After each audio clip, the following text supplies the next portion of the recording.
Lahumul Fatihah. Bismillahirrahmanirrahim. Alhamdulillahi Rabbil Alamin.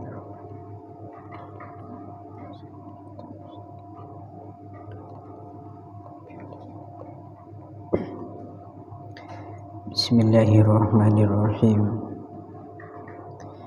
Faqad qala al-mu'allif rahimahullahu ta'ala wa nafa'na bihi wa bi'ulumihi wa bi asrarihi fid dharain. Amin. Allahumma amin.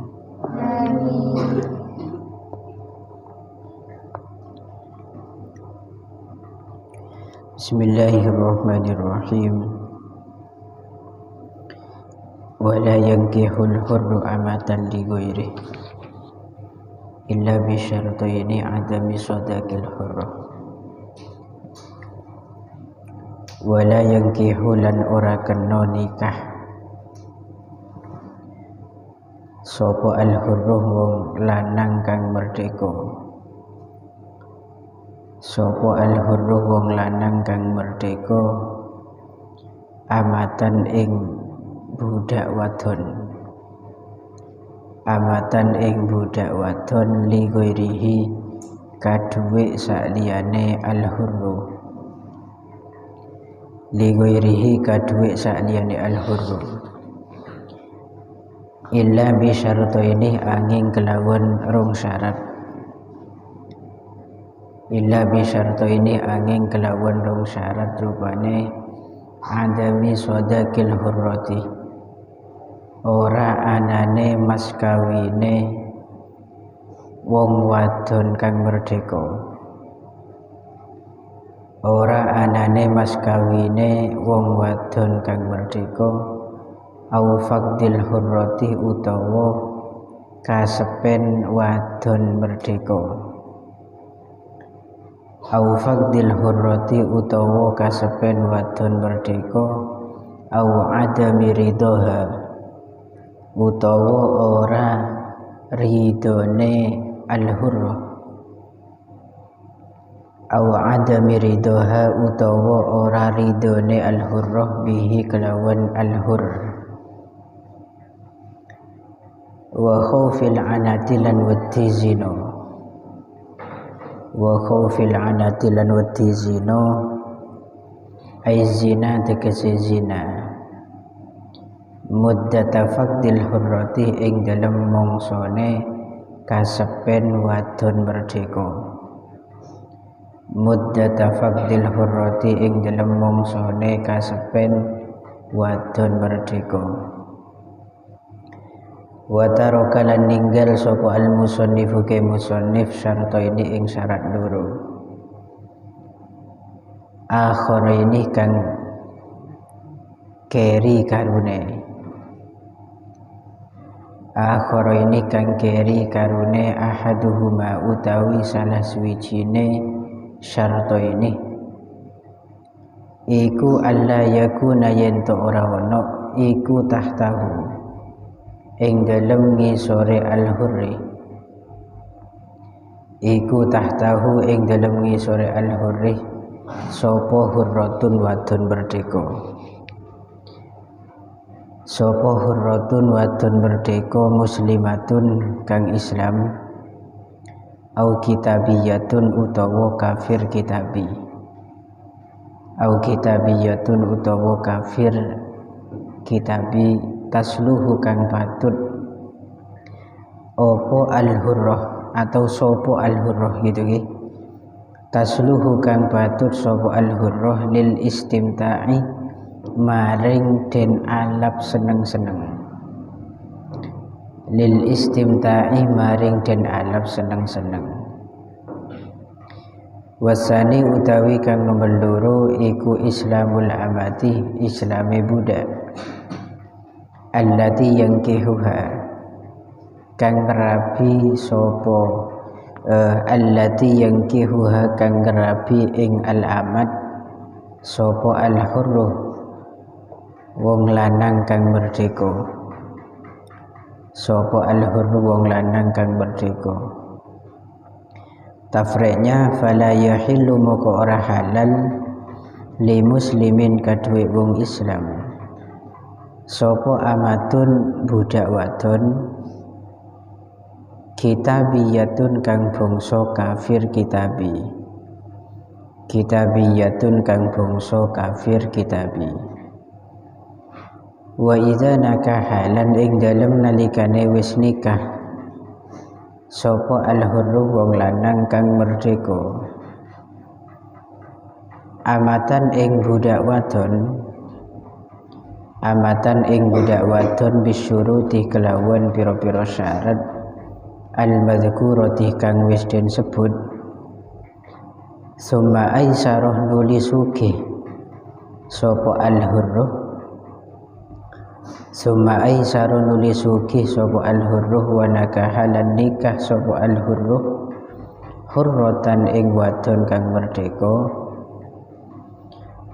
lam yanfasih moko ora dadi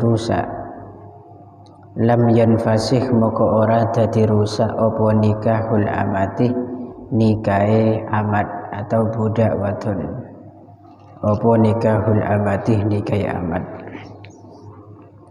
Bismillahirrahmanirrahim. Wala yankihul hurru amatan li ghairi. Bagi seorang laki-laki yang merdeka itu tidak diperbolehkan, artinya tidak sah menikahi seorang perempuan yang berstatus budak dan itu menjadi milik orang lain, bukan miliknya sendiri. Jadi kang kuireng laki semerdeka itu hukumnya tidak sah menikahi perempuan yang berstatus budak dan perempuan budak itu miliknya orang lain, kecuali nanti apabila memenuhi dua syarat. Dua syarat ini yang telah disebutkan oleh musannif atau pengarang kitab Fathul Qoribnya. Yang pertama, adami sodakil hurrah. Seorang merdeka tadi tidak menemukan mas kawinnya perempuan merdeka, atau di situ faqdil hurrah, mas kawinnya ada cuma perempuannya yang tidak ada. Nyari perempuan merdeka di desanya tidak nemu-nemu. Awwajadaha, atau menurut sebagian pendapat atau orang laki-laki tadi nemu cuma ghabah an baladiha, posisi perempuan itu malah hilang, artinya gaib, tidak berada di daerahnya, dan nanti untuk mencari perempuan itu malah membutuhkan masyaqqah atau kesulitan atau biaya yang besar atau madorot yang besar. Maka nanti jika ditemukan syarat demikian, boleh memilih perempuan yang berstatus budak atau amat. Terus dalam tausiahnya atau Kutul Habibil Gharib, di situ disebutkan orang laki-laki merdeka yang tadi tidak boleh menikahi perempuan budak itu dengan syarat kamilul hurriyah, kemerdekaannya itu harus sempurna. Jadi tidak boleh sebagian dirinya itu merdeka atau sebagian yang lain di situ yang budak. Memang murni dia itu merdeka, tidak punya sedikit pun sifat perbudakan. Walaupun orang tersebut aninan, orang yang lemah zakarnya, tidak punya kekuatan untuk jima, peluh itu bahasa Jawa benar, atau akiman, ayisan, orang tersebut di situ mandul sudah, saking tuanya misalkan atau saking sepuhnya sampai tidak bisa maninya di situ berkembang atau menumbuhkan sebuah janin, atau kembangnya tidak bisa punya anak, itu pun wa majnunan, atau orang tersebut itu gila misalkan, maka walaupun orang itu punya illat atau penyakit atau punya kecacatan dalam dirinya, tetap dia itu merdeka, tidak boleh menikahi seorang perempuan budak kecuali memenuhi beberapa syarat tadi. Syarat yang pertama, dia itu tidak menemukan mas kawinnya perempuan yang merdeka. Katakan di situ nemu tapi mahal. Badereng bini minta mas kawin sebenyaan 1 triliun misalkan, atau 1 miliar, dia tidak mampu, artinya tidak menemukan. Mencari di daerahnya mas kawin yang paling murah, tidak mampu dia. Ternyata paling murah di situ 10 juta misalkan.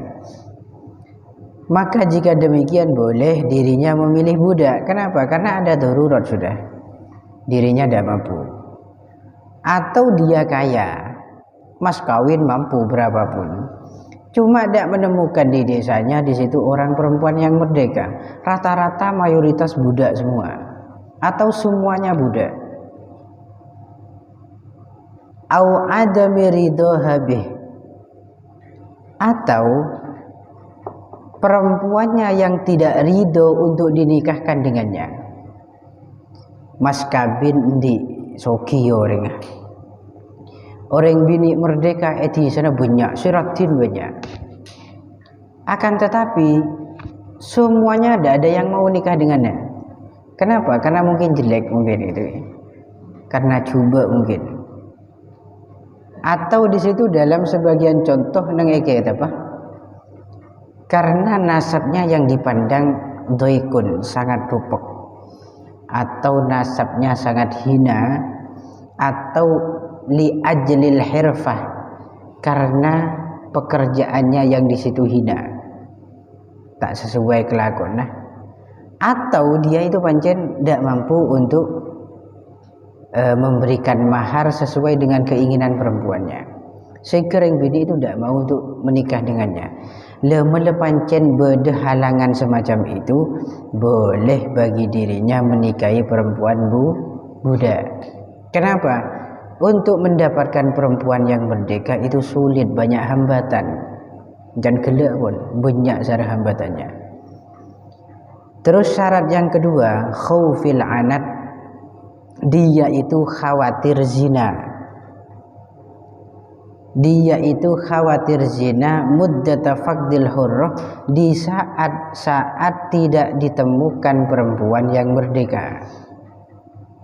Jadi pada saat dia mencari wanita ternyata sulit menemukan.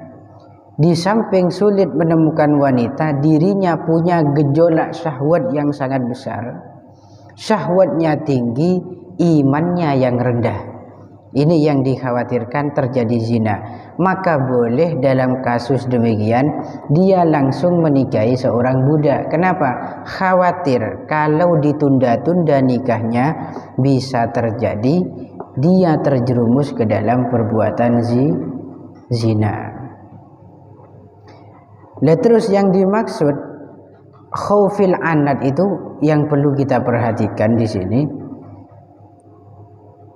Orang yang di situ memiliki syahwat yang sangat tinggi, artinya ghalabat alaihi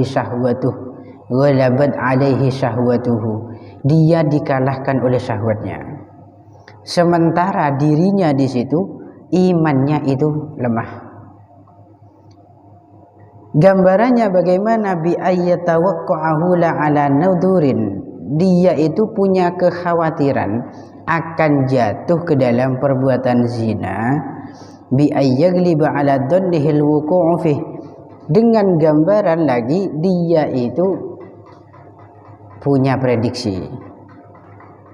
prediksi yang sangat kuat akan terjun ke dalam perbuatan zina, atau di situ dia itu masih ragu, apakah saya akan jatuh ke zina ataupun tidak.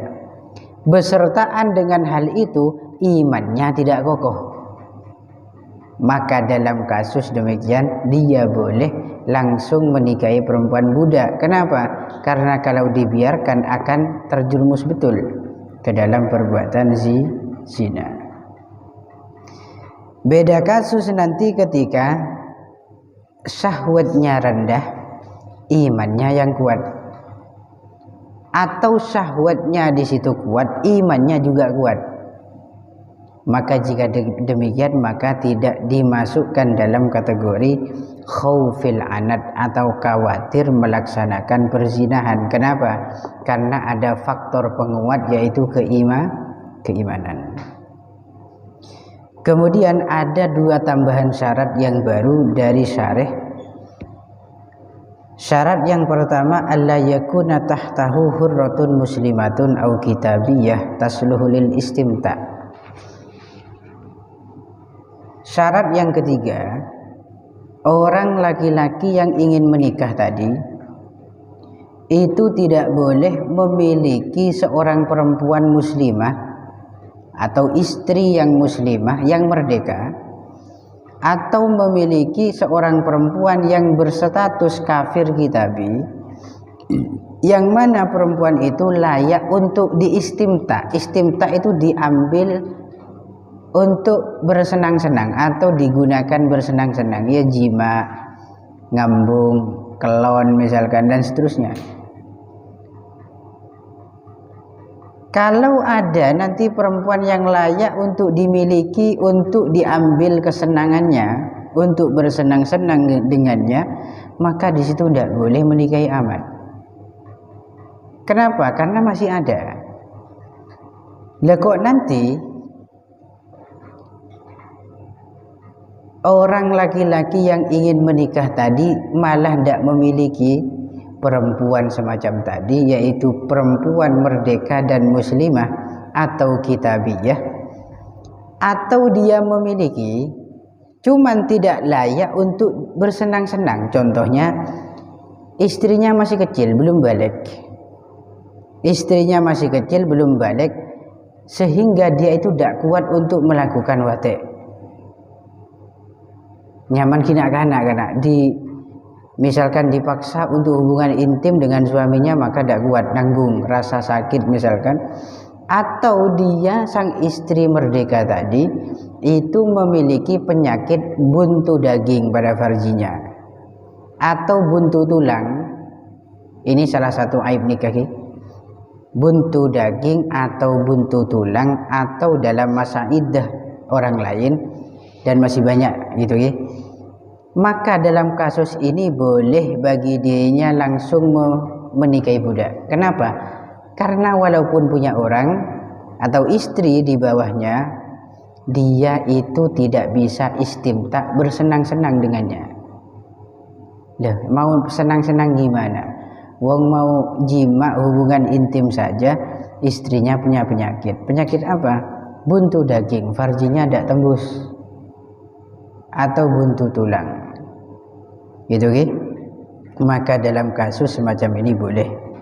Kemudian syarat yang terakhir, yaitu yang nomor 4, yaitu islamul amatil lati yankihuhal hurruh. Budak perempuan yang akan dinikahi itu syaratnya harus beragama Islam.